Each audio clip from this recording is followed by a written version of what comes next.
بسم اللہ الرحمن الرحیم۔ ناظرین، وی لاگ نمبر ہے 292 اور اس کی ہے چوتھی قسط، صفحہ ہے 252 یعنی 252۔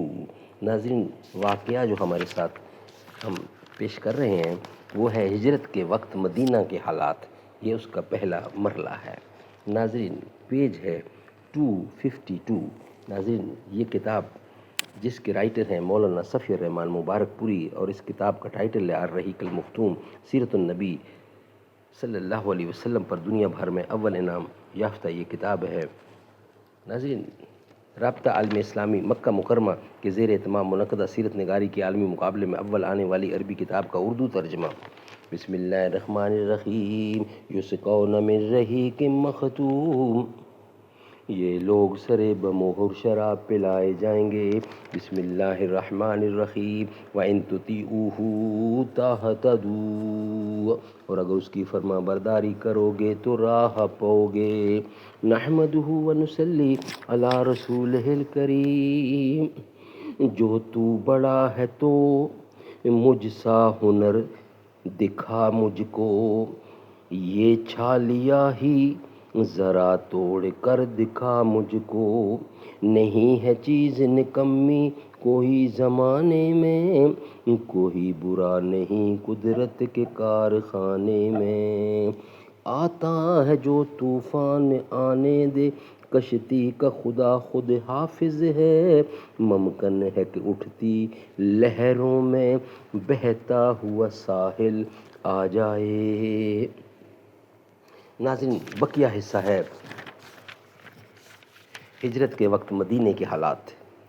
یہ تھے وہ قضایا اور مسائل جن سے رسول اللہ صلی اللہ علیہ وسلم کو مدینہ تشریف لانے کے بعد بحیثیت رسول و ہادی اور امام و قہدہ واسطہ درپیش تھا۔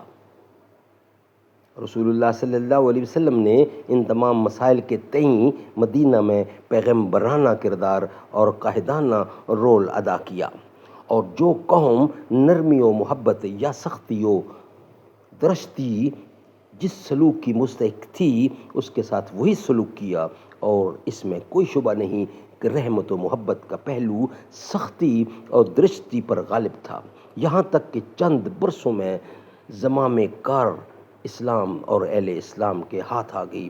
اگلے صفحات میں انہی باتوں کی تفصیلات ہدیہ قارئین کی جائیں گی، انشاءاللہ آپ کے سامنے رکھیں گے۔ نیکسٹ ویلاگ ہوگا نئے معاشرے کی تشکیل، وہ ہم آپ کے سامنے رکھیں گے۔ یہ ویلاگ ہمارا یہاں ہی کمپلیٹ ہوتا ہے۔ یہاں یہ بھی بتانا ضروری ہے کہ مسلمانوں کو حق پہنچتا تھا کہ جس طرح ان کے اموال ضبط کیے گئے تھے، اسی طرح وہ بھی ان سرکشوں کے اموال ضبط کریں۔ جس طرح انہیں ستایا گیا تھا اسی طرح وہ بھی ان سرکشوں کو ستائیں، اور جس طرح مسلمانوں کی زندگیوں کے آگے رکاوٹیں کھڑی کی گئی تھیں، اسی طرح مسلمان بھی ان سرکشوں کی زندگیوں کے آگے رکاوٹیں کھڑی کریں اور ان سرکشوں کو جیسے کو تیسا والا بدلہ دیں، تاکہ انہیں مسلمانوں کو تباہ کرنے اور بیخ و بن سے اکھاڑنے کا موقع نہ مل سکے۔ ناظرین، یہ ویلاگ ہمارا یہاں کمپلیٹ ہوتا ہے۔ نیکسٹ ویلاگ ہمارا ہوگا 293 اور 5ویں قسط، اس میں ہم مدینہ بوقت ہجرت سارا نقشہ ہم آپ کے سامنے رکھیں گے انشاءاللہ۔